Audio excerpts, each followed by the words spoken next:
is Karen Whitlock. Karen is the Democratic candidate for New Mexico State House in District 38. Karen graduated with a BS in Political Science from American University in Washington, D.C., and then with a master's in social work at Western New Mexico University. She is an adjunct professor at WNMU. Karen volunteers in her community, including with the Grant County Community Health Council, Healthy Kids, Healthy Communities, the School Health Advocacy Council member, the Grant County Disabilities Resource Center, among many others. She has worked in the environmental field for 16 years. For fun, she hangs out with her husband Mark and her dogs and cat and can be seen hiking and camping or out with a shovel in her garden. Welcome, Karen. Thank you, Mad. So, Karen, it is really an exciting thing to have you on this show. I spent a lot of time out on the campaign trail myself, and we crossed. We met up in a lot of different places, and I was really, really happy to get to know you, and found you to be a very interesting and very intelligent woman. And I think that you're going to be really a great person for this position that you're running for.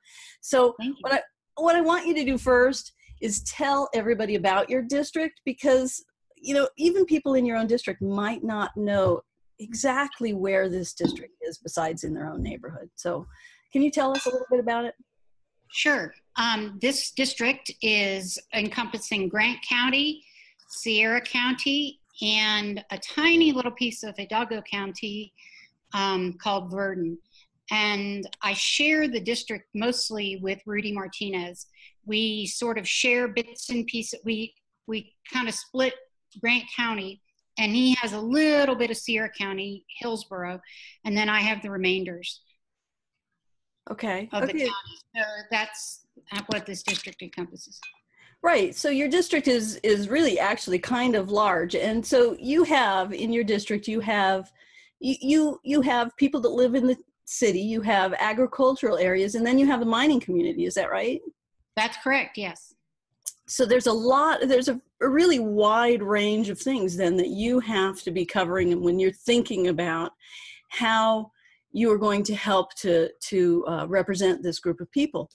So, and that's always a really important thing, because a lot of people don't realize that there are so many different aspects to that, and so many different kinds of communities in every person's district. So, I know you've been thinking a lot about that, and so I think I want, when we begin this right now, I think I'd like you to talk first a little bit about education in your district and the special circumstances and things that you're thinking about in that area. Well, education as a whole in New Mexico is really struggling.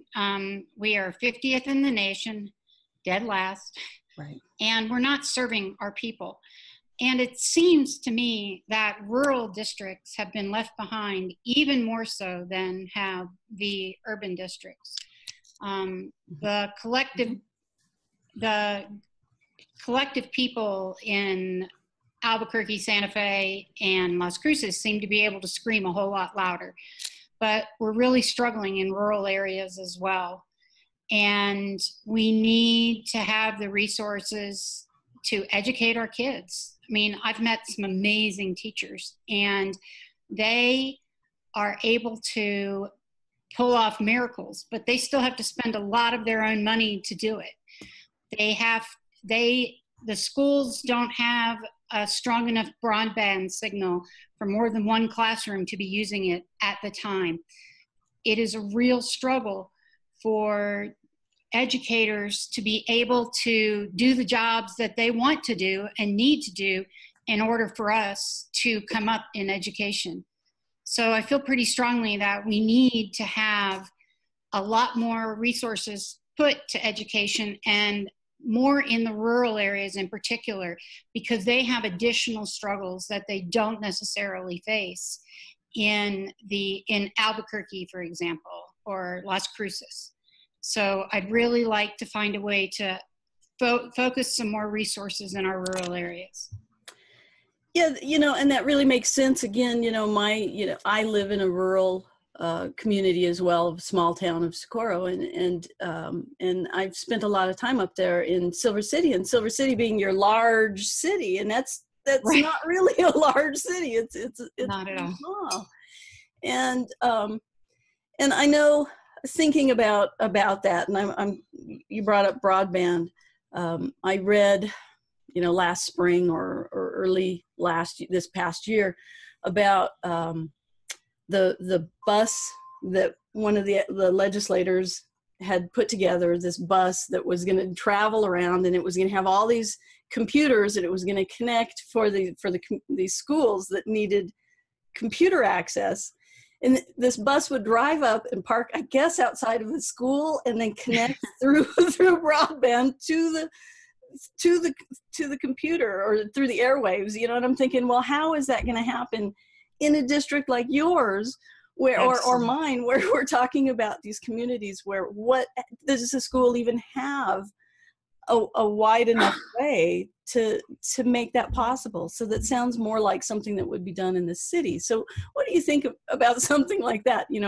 How do you think that maybe people could help, or our government could help our schools and our small communities when we're talking about things like broadband, which you just brought up? Well, it's really funny you should mention that. The schools don't need a bus.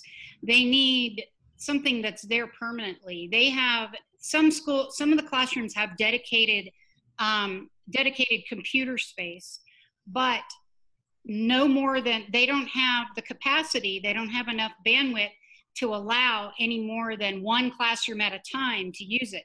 So for example, in Cobury High School, where I taught, they have 3 classrooms with computers all set up, but only one of those at a time can use the computers because they just don't have the broadband. So the other 2 are wasted. The other thing is that computer technology has sort of bypassed them. They haven't been able to get new computers in a very long time. And they haven't even been able to get, they've rotated out 10 at a time. So half the class, so when you're sitting in a classroom, you've signed up and you've got access in the classroom with the broadband in there, half the kids will be on the computer and ready to go. And the other half, because the computers are so slow, are still trying to boot up, and you can hear grinding noises and everything as they're doing it.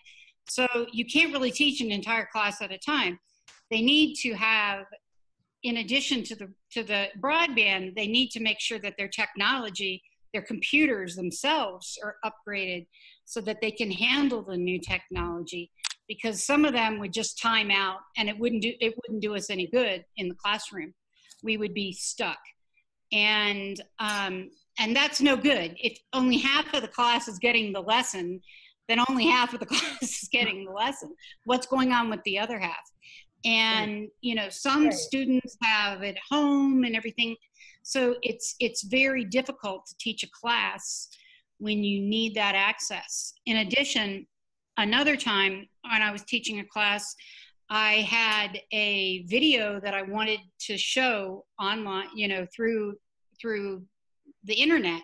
Right. And I had permission to do it and all of that kind of thing. In other words, translation, too many people were not on the computers during that class period.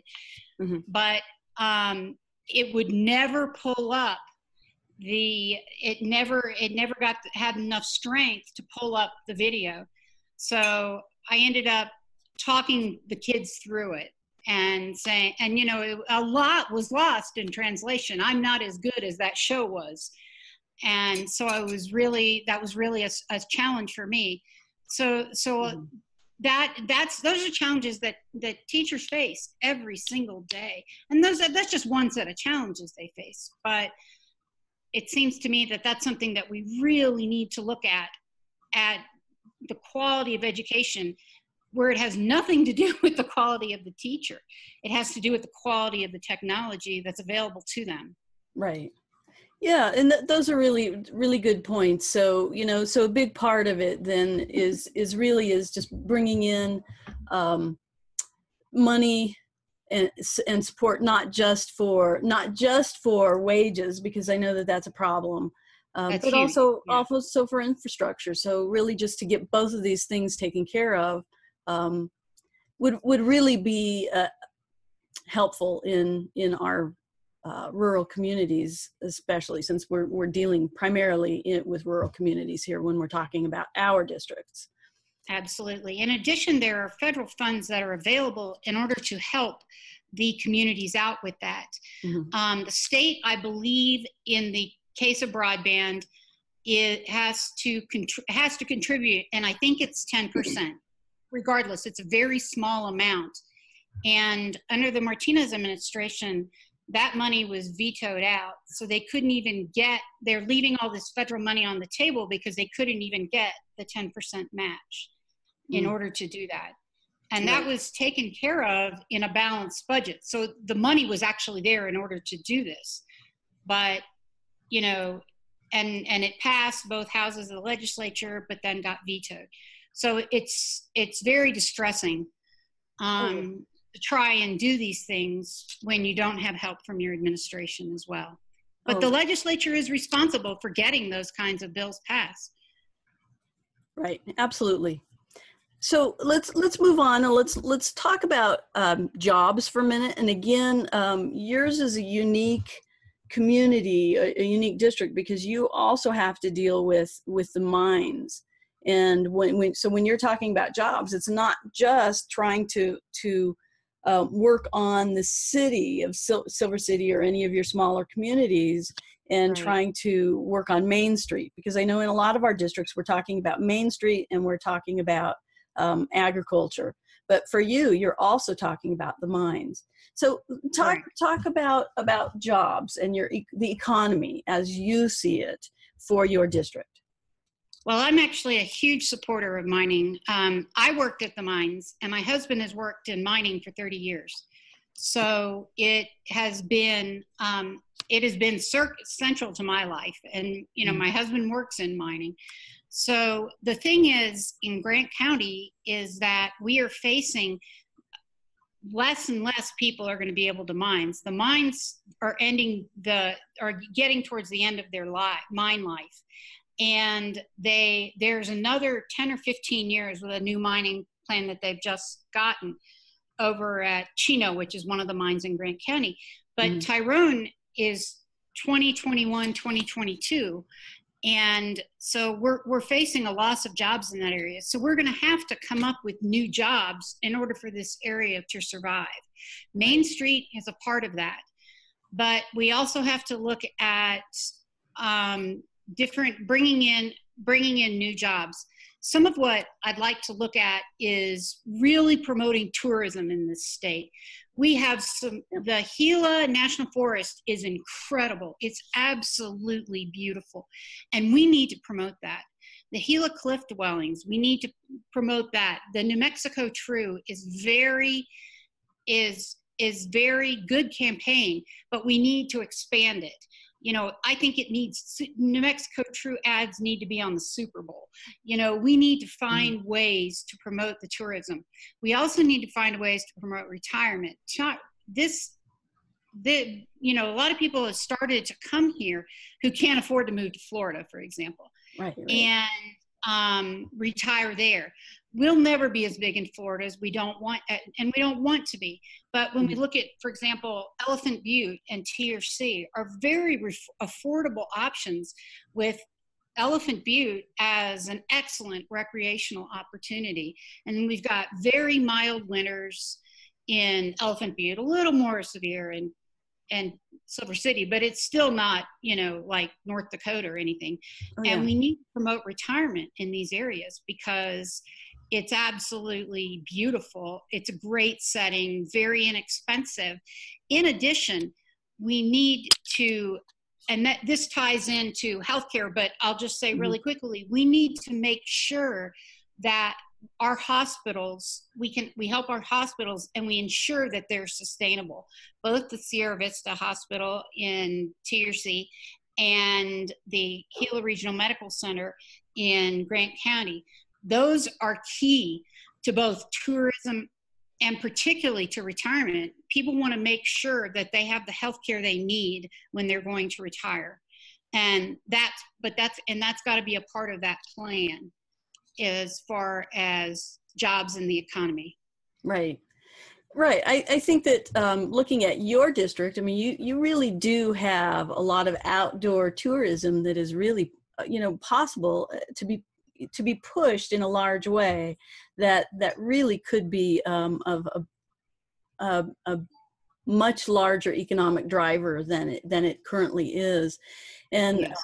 and I agree when you're talking about the New Mexico True program that it needs to be pushed a little bit larger and maybe a little bit more towards the ecotourism direction, which because I mean this would really benefit not just your district but all across our state, because this really is an outdoor ecological gem, the state of New Mexico. And I tend to look at some of the advertising that Spain did that was so successful in driving their own tourism that we could really use them maybe as an example. And that again, that's at a different level. But you were bringing up the idea of your rural hospitals and healthcare that we have here in New Mexico. And why don't we turn to that now and talk about that? Because again, you are also a rural district, and we in rural New Mexico face particular challenges in healthcare, because we do have our hospitals are listed as rural hospitals, and they face different challenges than the ones that are in our urban centers. So can you talk to us about your ideas there? Sure. We have a great resource in Grant County called HMS, and it's Hidalgo Medical Services.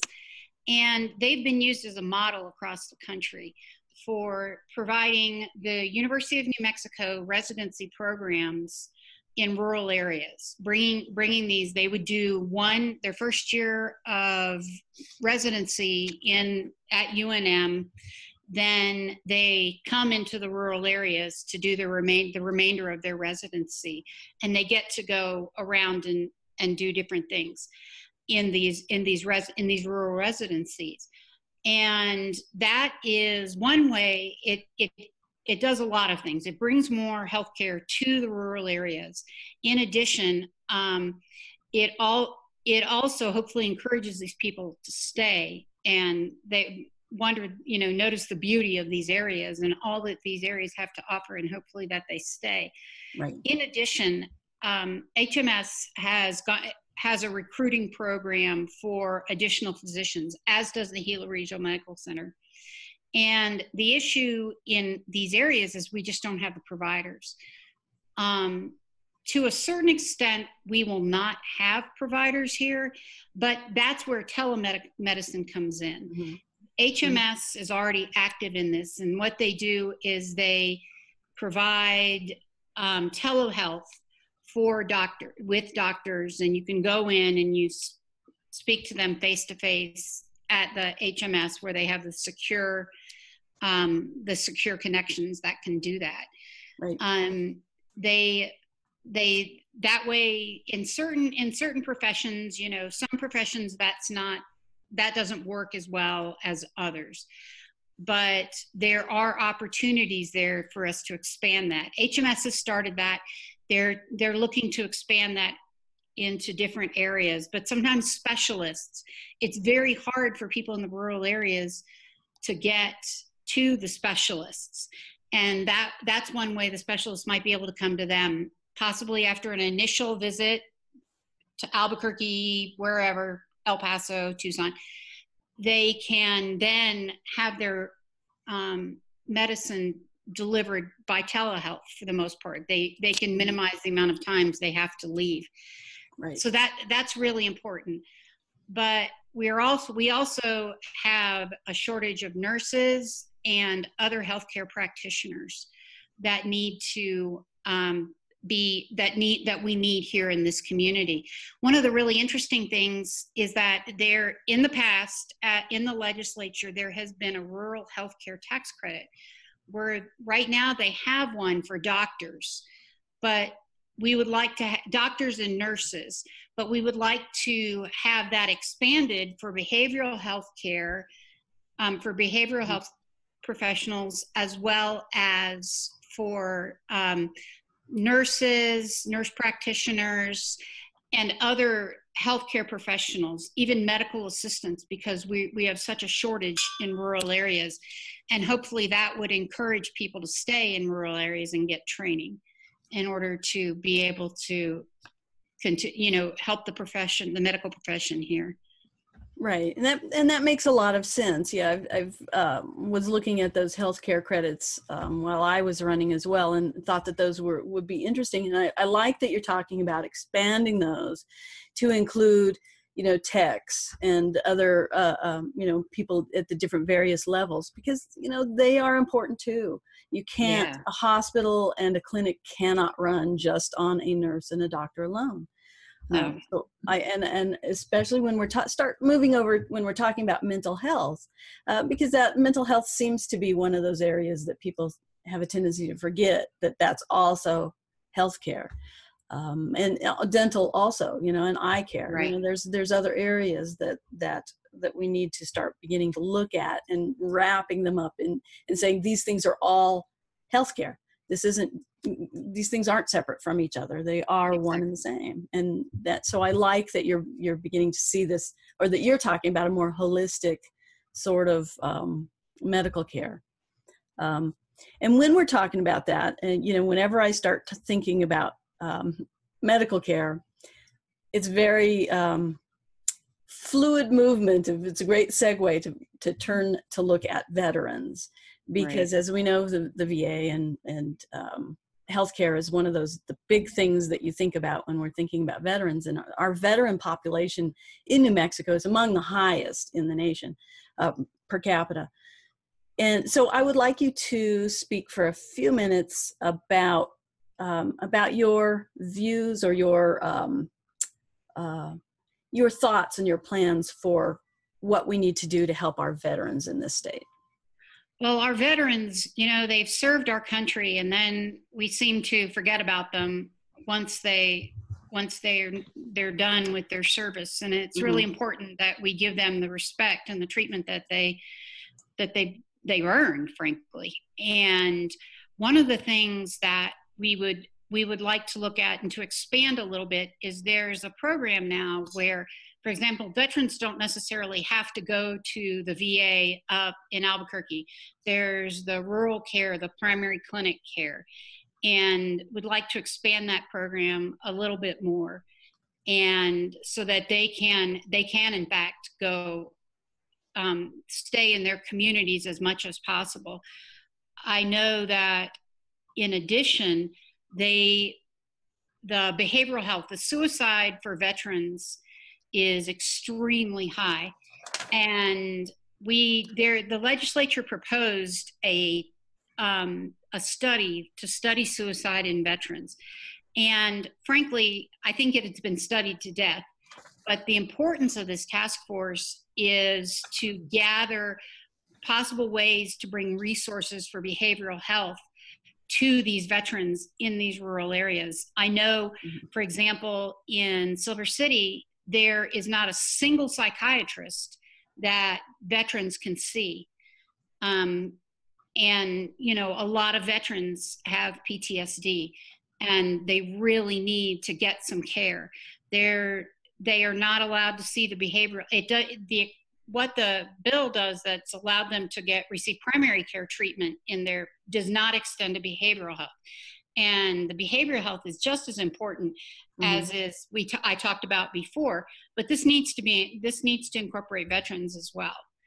And we need to be able to include them in all of these services.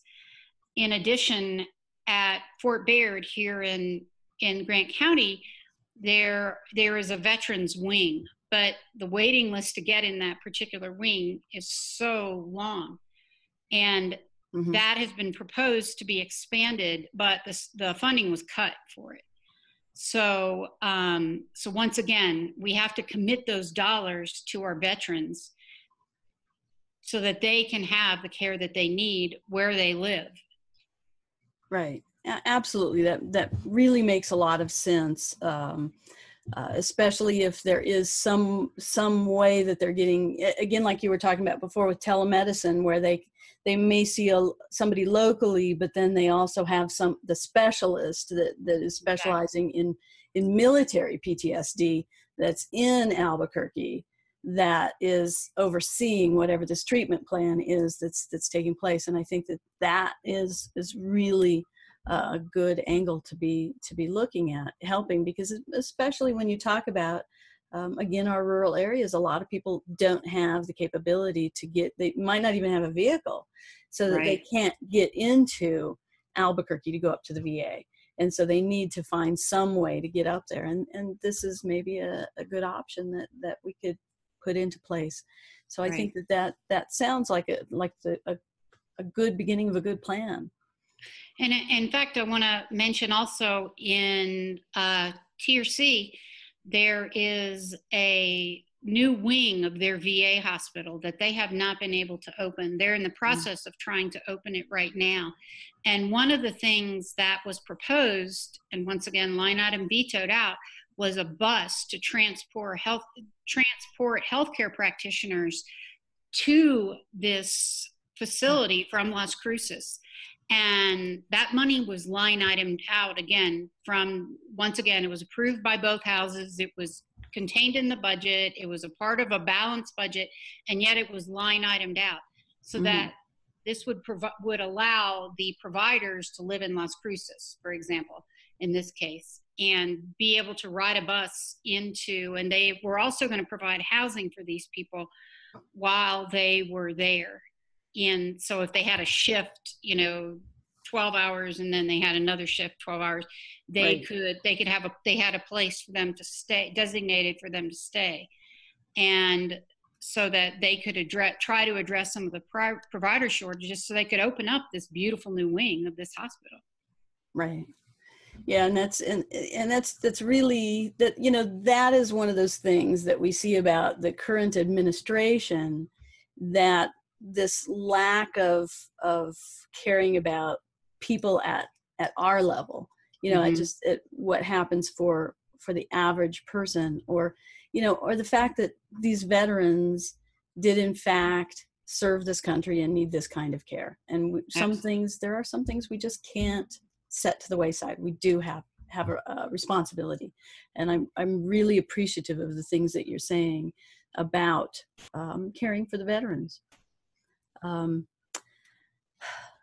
We're just about out of time. I'm going to turn to our viewers. I'm going to ask them just a short moment. I'm going to say that to be the first to see new videos or videos like this one and interviews, I'd like you to follow Get Mad and subscribe to my YouTube channel and to my Patreon. Those will be in the links below.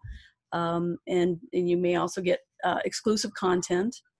And again, I want to thank Karen Whitlock for being here today. And I would ask Karen at this point if there's anything that you want to say specifically to your constituents that you want, that we haven't talked about, and also to provide your website and contact information for your campaign. And again, those things I will also put link into the comments. Thank you for doing this, Matt. I'd like to say that first, because this is really awesome. It's a great opportunity to get to meet with people and to connect in a way, particularly in a rural area, so that we can extend it across the district and get people to hear about us. Right. I definitely appreciate this. But I would like to say to my constituents, thank you guys for your support. I really appreciate it. It's been very heartwarming. I have learned so much as I've gone door to door to meet people and to learn what really bothers them and what's really important to them in this community. And I will work every day to try and fix some of these things these issues that we are facing in these communities. It's so important to me that we take care of our people. It's that there's nothing more important as far as I'm concerned. And very quickly, my Facebook page is Friends for Karen, and Friends for Karen 38, I apologize. And then my email is friendsforkaren38@gmail. And then my campaign phone is 575-574-7522. And my webpage is www.friendsforkaren38.com. And you can click to donate off my Facebook page. You can click to donate off of my webpage as well. And I also, there's places where you can also comment, and I read all of the comments that I receive, and I respond to any that need it. So I'd like to encourage people to contact me through those different ways. Great. Well, thank you again. Thanks so much for being here. And I really appreciate that you're running. It's such an important thing. And I do, you know, as a fellow Democrat, and having met you and spent a lot of time with you on this, you know, on the campaign trail, I think that you are very well qualified for this job. And I really wish you good luck. And thanks so much. I'm watching to see what happens in November. Thank you very much, Matt. I appreciate it.